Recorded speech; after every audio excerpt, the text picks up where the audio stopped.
I think overthinking for me and for millions of people is probably one of the biggest blights that I have experienced myself. It took me so long to get out of overanalyzing and overcomplicating things and finding myself almost in paralysis in my life. I couldn't take a direction because I was overthinking it so much. I think one of the mistakes a lot of people make is they think that by starting a meditation practice and applying the principles of that practice to their life, there's going to be some enormous and quick change, some like it's going to be an immediate change. But actually, I found in my experience, it requires a consistency of application and applying principles to your life over a long period. And you have these incremental changes, but they are profound. So in this video, I'm going to give you 8 things that you should try and do them for some time, like I've said, and you will, without doubt, find there is a change in you and a positive difference.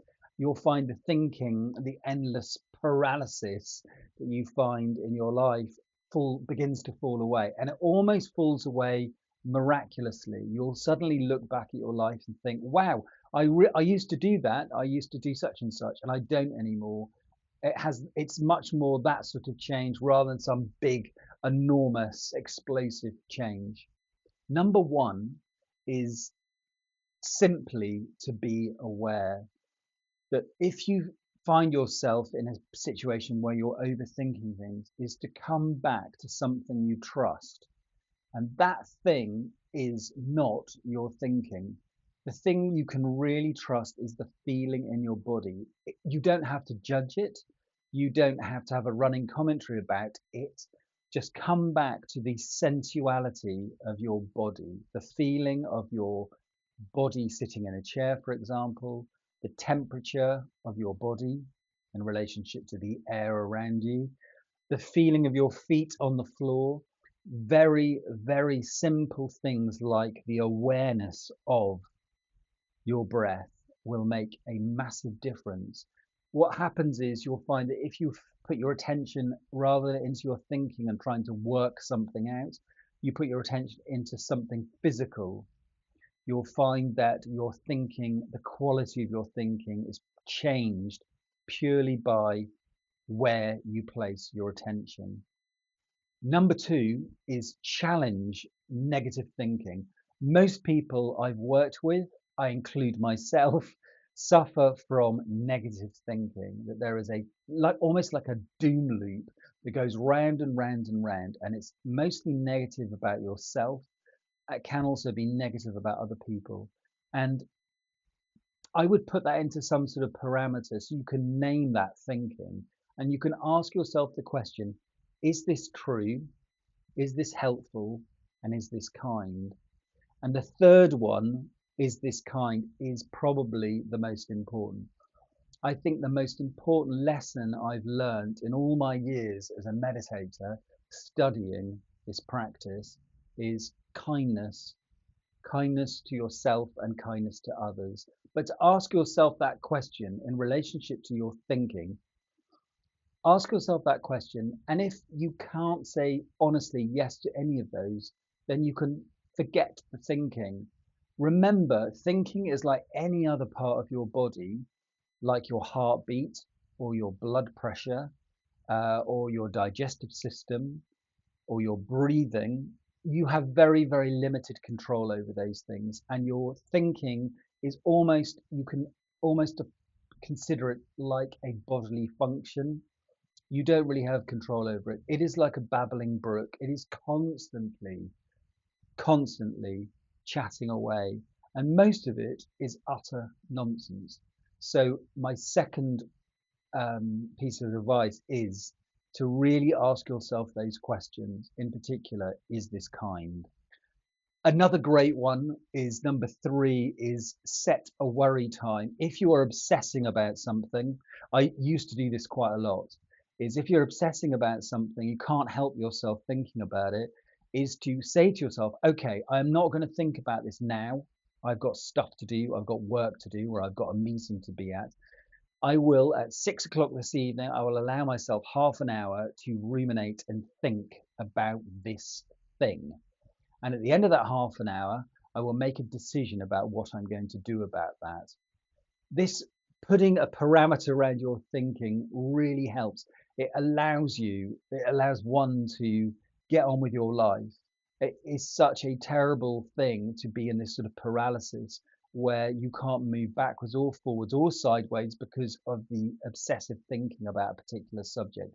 So putting a parameter around it and saying this is off limits until 6 o'clock this evening. I'll give myself half an hour and then I'm getting on with my life. This is key. Number four is action, not rumination. Like I've said, constantly going over and over and considering the various angles of whatever the situation is or the thought process is really not very helpful. After a while, it's just negative spiraling in terms of thinking. So do something, make a choice and just do something. Amazingly, when you get to my age, you realize that even the mistakes you made were of value, that you make a decision to go this way in your life and you find within 3 steps, actually, this is not for me. This is not what I want. You can change. You can actually do a U-turn and do something else. So it's much, much better to take a step, check it out. If it doesn't feel right, you can go backwards. But generally, just making a decision is such a positive thing and it frees up your mind, it frees up your thinking to just make a choice. Number five is run or do brisk walking uh, every day. Every day when I get up, before I have my coffee, before anything else, I go for a run. I am not the fittest person on the planet, but I just moving my body and allowing the breath to be out of control in the body, allowing the breathing to move through the body clears your head space. Running outside, preferably in nature if you can, or in a park, is hugely beneficial to your thinking process and it will clear a lot of the garbage that's going round and round in your head. You'll find if you exert yourself physically, you can't control your thinking will shift to something else. And generally, if you are working your body, the thinking in your head is much, much clearer and generally more positive. The next one is limit your information overload. So we are all obsessed and addicted with social media or news outlets, etc. And although it's incredibly important, I believe, to be aware of what's going on, what's being reported out there in the world, or what's going on TikTok or Instagram is great fun and often very educational too, not always, I hasten to add. You can find yourself, as we all do, you're doom scrolling. You're literally just watching hours of content. It's not good for you. And even the more highbrow stuff, or the stuff we consider to be more highbrow in terms of news, after a while, it's just so depressing. It's so good to obviously keep up with what's going on, but also to limit that. That you sitting around listening to the news all day on your day off is not doing you any favors, and you're much better off maybe spending half an hour listening to the radio, for example, and then switching it off and go and do something else rather than consuming this content. How about making some content which is positive and of value? Another really good tip is to write it down every morning. Once I've done my early morning run and some exercise and sat in meditation for a bit, I get a piece of paper. I actually still use a bit of paper. I don't use my phone, and I write down what I need to do today. And I also write down anything that's bothering me that maybe I can let go of by writing it down, or I can actually do something about it by having it on a list. So writing down not only your schedule for the day, but the things that you are obsessing over, thinking a lot about, write them on a bit of paper just to get them out of your head really, really makes a difference. The last one is compassion, is to be compassionate about yourself and compassionate to others. It goes back to what I was saying earlier about being kind, but remembering that everybody, whether they admit it or not, or whether they're aware of it or not, is suffering in some way or other. That could be physically, it could be mentally, but all of us suffer from this feeling of dissatisfaction and this feeling of unworthiness. And we cover that in various ways. Lots of people have lots of really effective and skillful ways of covering what's really going on.